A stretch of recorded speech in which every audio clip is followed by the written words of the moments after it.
এইটাকে দেখো তো গাইস, এটা কেমন অমৃত। হ্যাঁ, তুমি খুবই টেস্ট গাইস, মিষ্টি মিষ্টি। Hello guys, welcome to my new blog. আজকে একটা জিনিস নিয়ে এসেছি আমি। আশা করি তোমরা জিনিসটা দেখোনি কোথাও, ঠিক আছে? তোমরা তালের যে ফোঁপাটা হয়, ঠিক আছে, এটা এই জিনিসটা আজকে বাড়ির উঠান থেকে বের করলাম, ঠিক আছে? মাটির মধ্যে ছিল, মাটির উপরে থাকে, ঠিক আছে? এটা এই জিনিসটা যে কখন কাজে লাগে তোমাদেরকে বলতেছি। এই জিনিসটা হচ্ছে কাজে লাগে যখন আমরা গাছসি করি। গাছসির সময় এটা আমাদের ভোরবেলা কাজে লাগে, ঠিক আছে? এটা হচ্ছে কিন্তু একটা ফল, ফল টাইপের, যেটা তালের যে আহ, তালের কি বলে এটাকে সেটা জানি না। হাতে লাগছে, দেখছো গাইস, হাতে লাগে নাই, তাও না, তাও নাটক করতেছে। তো এটা হচ্ছে তালের ভিতরে থাকে জিনিসটা। আরে হাতে লাগ, এইভাবে মনে হচ্ছে কি একবারে হাতের মধ্যে গাইস, একবার হাতের মধ্যে কোপ দিয়ে দিন, হাতের মধ্যে কোপ দিয়ে দিই, এটা বেশি নাটক মারায়। তো জিনিসটাকে কাটি, দেখো জিনিসটা খুবই টেস্ট লাগে খাইতে। ফটোটাকে কাটি। এইটাকে দেখো তো গাইস, এটা কেমন কেমন ঘিসির ভিসির লাগাইছে গাইস, মাথাটা গরম করে দিচ্ছে আমার। তো ফটাফট জিনিসটা কাটি, তারপর তোমাদের দেখাচ্ছি। এটা এটা নারিকেলের মতন না গাইস, এই যে একটা তো কাটছিলামই আগে। পান দিয়ে খায় না, হচ্ছে না ওগুলো না, পানগুলো, এটা নারিকেল না, এটা আলাদা জিনিসটা। এই জিনিসটা আগে ফটাফট কাটি, আমার জিনিসটা সেই লাগে খাইতে আগে, নাহলে আমার লোভ সামলাচ্ছে না গাইস, বুঝছো?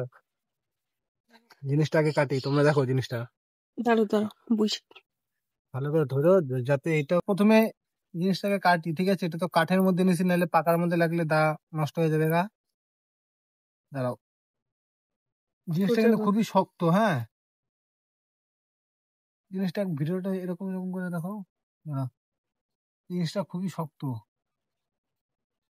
দেখছো গাইস কত শক্ত? হাতে যদি লাগে, হাত শেষ। এই যে এখন কাটবে গাইস, ঠিক আছে? আমার মুখটা দেখো এখন। এখন গাছ এটা কাটি, আমার হাত তো এমনিতেই ব্যথা, তোমরা জানোই সেটা। তো পুরো অসুবিধা হচ্ছে। নিচে নাও। আহ, এই যে গাইস দেখো, ফলটা কাটছে এখন গাইস, ফাইনালি ফলটা কাটা কমপ্লিট হয়ে গেল। হ্যাঁ, এখন এই জিনিসটা বের করি। মানে এই হাত, যে হাত দিয়ে আমি এখন ফোনটা ধরে আছি, তোমরা জানো এই হাতটা আমার ব্যথা। তো ব্যথাটা কিছুতেই কমতেছে না। হ্যাঁ, আজকে ডাক্তারের কাছে গেছিলাম, ডাক্তার আজকে বসে নাই। মঙ্গলবার দিন বসবে, মঙ্গলবার দিন দেখাবো।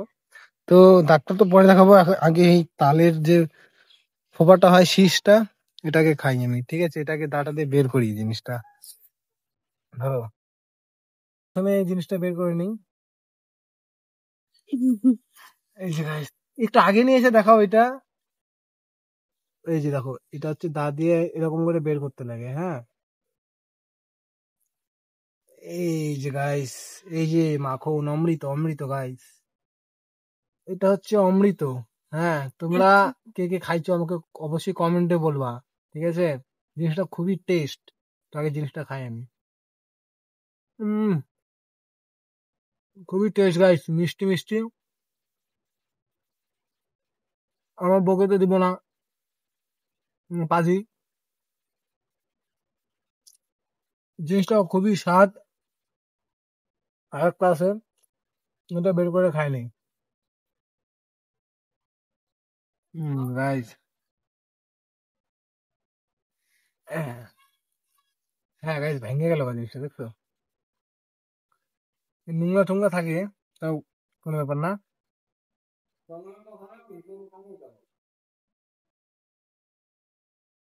খাও তুমি, খাও। এই যে কতগুলো খাইছি দেখবা, তুমি এই যে রাগ করছে, রাগটা চলে যাচ্ছে। আগেও খাইছি এখানে দুইটা, এখানে দুইটা, চারটা, ছয়টা খাইছি গাইস। ও না না, ঠিক আছে গাইস, চারটার মতন খাইছি। হুম, এই যে চারটার মতন খাইলাম ফোপা, তালের ফোপা। তো এখনো স্নান টান কিচ্ছু করি নাই আমি, আর আমার বউ তো এদিকে রাগ করে ভাগছে। হুম, মানে ওকে দেই নাই জিনিসটা, তার জন্য ও রাগ করে চলে গেছে গা। আর তোমাদেরকে আমি গতদিন বলি, তোমরা যারা যারা নতুন আছো আমার চ্যানেলটাকে অবশ্যই একটু সাবস্ক্রাইব করো, যাতে আমি অনেক মোটিভেশন পাই, বুঝছো? তোমাদেরকে নিয়েই তো আমাকে চলতে লাগবে, তার জন্য তো বলি গাইজ। একটু সাপোর্ট করো আমাকে, যাতে আমিও বড় হতে পারি। ঠিক আছে? তো আর একটা জিনিস তোমার সাথে শেয়ার করছি আমি। হুম। আমার মুখ টুক দেখে তো বুঝতেই পারতো সব, মানে এই রোদের মধ্যে ভিডিও বানাচ্ছি, একদম পুরো ঘাইমে গেছে গা। কি বলবো একদম। আর ওই যে নিচ থেকে ডাকতেছে, আর আমার বউ তো ভাগছে গায়ে, তুমি এত পাজি এটা। কবে বলছিলাম ছাদটা একটু পরিষ্কার করতে, কোনো কিছুই করে না। এই যে এখানে যে ডিশটা দেখতেছো, এই ডিশটা হচ্ছে আমাদেরই ছিল, এখন আপাতত খুলে রাখছি। মানে তোমার জন্য জিও রাউটারটা লাগাইছিলাম, ওয়াইফাইটা। হ্যাঁ, ওটা দিয়ে টিভিটা এখন চলে। তাও টিভি চলতে বলতে সেরকম চলে না টিভিটা, মানে মাঝে মাঝে ছবি আসে, মাঝে মাঝে আসে না, জানি না কি খারাপ হয়েছে টিভিটা। এটা অনেক বছরকার টিভি গাইস, কি বলবো। মানে আমার কত, যখন আমার 8 বছর তখন টিভিটা কিনছে, এখন আমার 21 বছর। কত বছর হয়ে গেছে ভাবছো তো তোমরা? হ্যাঁ। আর অনেক দিনের রিচার্জ করা হইতো না, তার জন্য টিভিটা পড়ে থাকতে থাকতে নষ্ট হয়ে যায় না, এরকম হয়ে গেছে। তো একটা টিভি কিনতে লাগবে পরে দেখি। পরে যদি একটা, এখন তাও টিভি কিনতে গেলে কত টাকা লাগে, একটা ভালো টিভি কিনতে গেলে 22-22 হাজার টাকা তো লাগবে, ভালো ভালো টিভি কিনতে গেলে, তাই না? কিন্তু এত টাকা নাই। দেখি যদি হয় কখনো অবশ্যই কিনবো। হ্যাঁ। আর তোমরা আমার চ্যানেলটাকে সাবস্ক্রাইব করে লাইক করো। তো গাইজ, আজকে আমি ব্লগটা এখানে শেষ করছি, দেখা হচ্ছে নেক্সট ব্লগ।